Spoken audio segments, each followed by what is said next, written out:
Classificação indicativa. Livre para todos os públicos.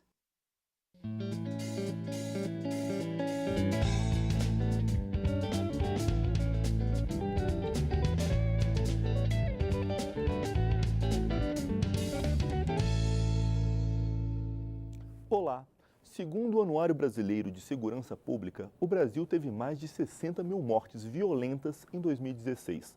Para tentar enfrentar essa situação, a Frente Parlamentar de Prevenção à Violência realiza esta semana sua primeira audiência pública. O título da audiência é O Enfrentamento da Violência no Legislativo e nas Políticas de Estado. E é sobre isso que eu converso agora com a idealizadora da frente, a deputada Ieda Cruzes, do PSDB do Gaúcho. Deputada, bem-vinda à Palavra Aberta. Obrigada, Juliano. Vamos conversar. Deputada, explica pra gente o que é a frente, antes de mais nada. Eu sei que a senhora já fez isso em outro programa, mas só recapitulando rapidamente. Recapitulo porque evoluiu muito o interesse por algo que sistematize, que agregue, que torne claro esse conjunto de dados que foi dado pelo Fórum Brasileiro de Segurança Pública, que é sediado em São Paulo, e que permeou o noticiário durante uma semana inteira, porque o Atlas fez uma coisa diferente. Ele disse quais são as mortes, por quais razões. Mortes entre adolescentes, morte por violência da mulher, morte de crianças. Ou seja, ele criou um modo de apresentação da epidemia de violência que assola o país, porque ela é horizontal, não tem mais um lugar onde ela não esteja, a violência, que trouxe um interesse maior. E eu tenho explicado que a Frente, ela é uma organização que a Câmara permite que se forme, essa frente parlamentar, em que parlamentares têm que dar um número mínimo de assinaturas, mas pessoas e entidades podem participar. Existe uma ficha de adesão e a sociedade inteira já se organizou em muitos movimentos a favor da paz, muitos movimentos que propõem especificamente para o negro, para a violência doméstica, para a mulher, para a criança.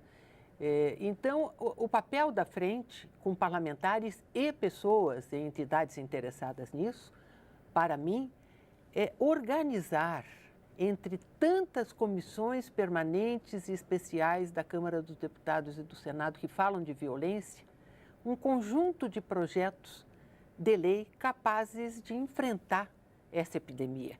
São centenas de projetos.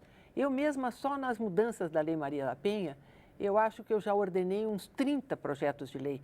Mas quais dele, ou por que não fazer dele um número menor de projetos que sejam capazes de fazer esse enfrentamento e reduzir essa trágica estatística que você começou a citar, que foram as 60 mil mortes num ano só, que foi 2016. Desde 2015, parece haver um surto de violência no número de mortes violentas. Realmente, o pico 2015 e 2016 assustou. Como ela está em toda parte, a população quer que nós, do Legislativo, e os do Executivo, que tratam das políticas públicas e detêm o orçamento, que nós conversemos junto com o Judiciário, porque existem questões complicadas no Judiciário, como a execução penal, de tal maneira a selecionar um conjunto de projetos que não sejam aqueles que polarizam, que tem um lado polarizado com o outro e não anda. Existe claro. um grande número de projetos que pode ser conquistado por maioria e satisfazem a maioria da população brasileira. Deputada, essa audiência é uma audiência que reúne gente de diferentes poderes, não é isso, inclusive? A primeira, eu selecionei 4 deputados. Um deles é ministro. Então, o deputado Osmar Terra, que é um especialista em primeira infância, porque é aí que a gente tem que começar. A gente tem que começar na gestante. Como fazer a Zilda Arnes, com a sua pastoral da criança, Claro. que visitava com equipes a gestante, incentivava, ia junto, você não está sozinha. Aí o bebê, uma vez por mês iam, mediam e pesavam e ensinavam o soro caseiro, água com sal e açúcar. E a mortalidade infantil por desidratação ou diarreia reduziu-se muito. Então, são coisas simples que não custam tanto, mas que a sociedade está disposta a ir junto com o Executivo. Então, ele, ministro do Desenvolvimento Social, especialista em primeira infância, vai ser um dos palestrantes. Ele foi o meu secretário da Saúde e eu disse para ele, te contrato como secretário da Saúde se você pegar o mapa da violência que é feito pelo Ministério da Saúde e a gente entrar nos lugares mais violentos do Rio Grande do Sul, com energia, com agentes sociais, com quadras de esporte, delegacia da mulher, com prevenção, o Estado estar junto da população. E a redução das mortes violentas foi muito significativa. Então, ele tem essa experiência, ele pratica essas políticas no Ministério do Desenvolvimento Social, ele é um dos 4 palestrantes deputados. A segunda palestrante é a deputada Keiko, do PSB de São Paulo. Como o nome japonês diz, ela preside a Comissão da Cultura da Paz, né, que é uma coisa bem ampla. Se você não mudar a cultura da violência, você não consegue mudar esse Estado. Você pode melhorar um pouquinho, depois piora outra vez. O terceiro deputado é o deputado Eros Biondini. Ele tem como missão da vida dele tratar dos dependentes químicos, né, e seguir os dependentes químicos para que voltem a ter oportunidade num mundo, entre aspas, normal. E a quarta palestrante, você sabe que eu sou favorável à Lei 50-50. Sou favorável a que mulheres e homens dividam por igual, né, as cadeiras aqui na Câmara dos Deputados. Como acontece em muitos países, inclusive. Né? E é uma que vai demorar muito para chegar. Né? Mas 50-50, 2 homens e 2 mulheres. A deputada Keiko vai ser acompanhada pela deputada Soraya Santos, que é a nossa coordenadora da Secretaria da Mulher, que já fez esse trabalho de selecionar um conjunto de projetos e conquistou, a partir dos líderes e do presidente da Câmara, um dia só para votar as questões ligadas à mulher. E é isso que eu gostaria de fazer com os principais campos onde se registram as estatísticas muito tristes da violência no Brasil. Ele aparentemente não está em guerra, mas esses números são de guerra. Exato, deputado. Esses números são terríveis e pelo que a senhora falou, essa atitude que foi tomada no tempo da senhora, né, com o deputado Osmar Terra, que está ministro, parece que é um pouco o que faltou nas UPPs do Rio, né? Claro que faltou, porque a UPP, ela foi, embora o Rio seja um caso muito especial, porque ali, dominado pelos morros, o tráfico, ele organizou o Rio de Janeiro. E quem quer estar no Rio de Janeiro tem que fazer acordo, olha, por favor, nessa zona não entra, ou porque tem turismo, ou porque é o bairro, ou porque isso, ou por aquilo. E as UPPs, com o Beltrame, então, que é gaúcho também, as UPPs subiram com forças policiais, mas junto não subiu, e hoje a gente sabe por quê. Né? Já era o governo Sérgio Cabral. Junto não subiu tudo aquilo que eu coloquei nos 15 bairros mais violentos do Rio Grande do Sul, que foi distrito industrial, onde tinha presídio, para que os presos pudessem ter trabalho nas indústrias. Eles teriam incentivos para irem lá se instalar.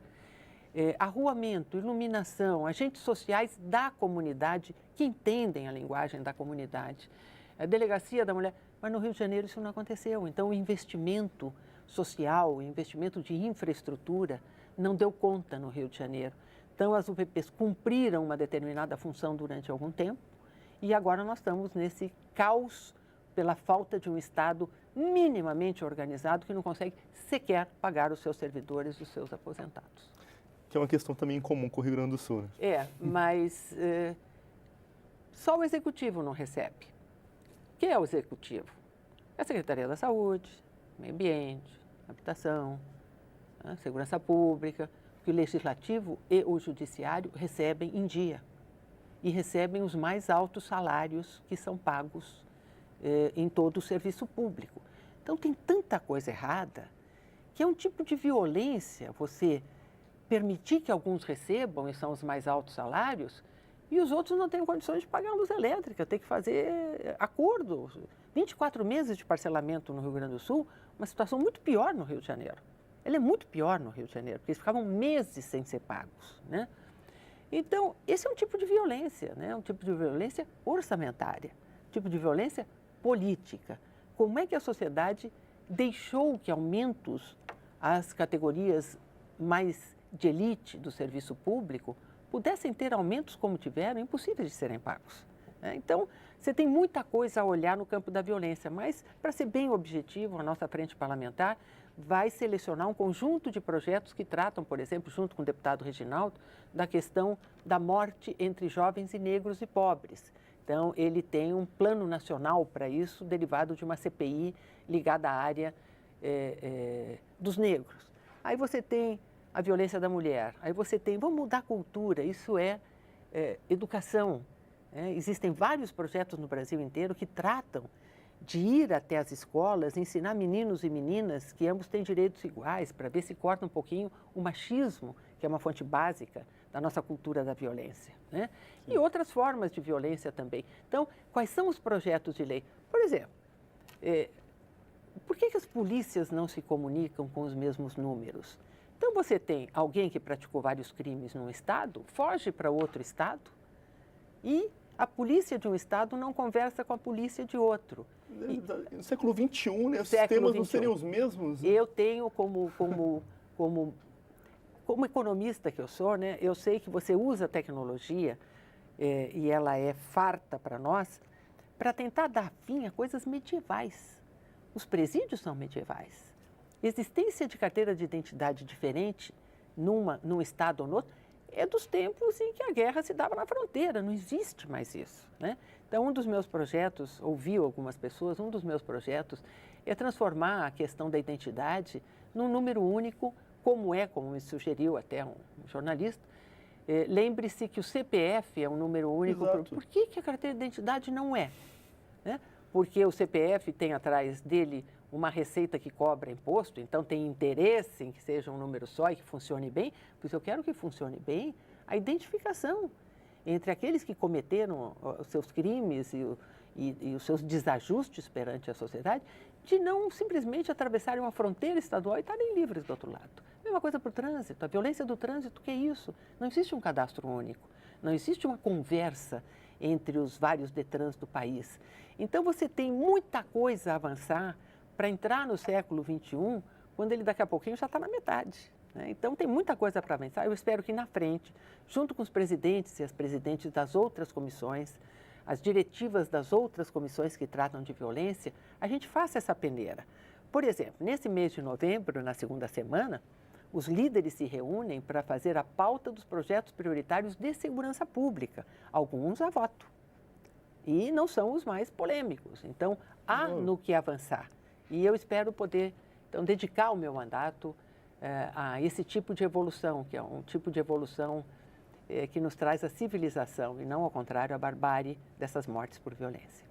Deputada Ieda, infelizmente nosso tempo acabou, mas obrigado pela sua presença aqui no Palavra Aberta. Eu que agradeço, Juliano, e a todos que nos seguiram. Participem conosco. Tem uma ficha de adesão já no site da deputadaiedacruz.com. Tem uma ficha de adesão que você pode assinar, sendo pessoa, sendo entidade.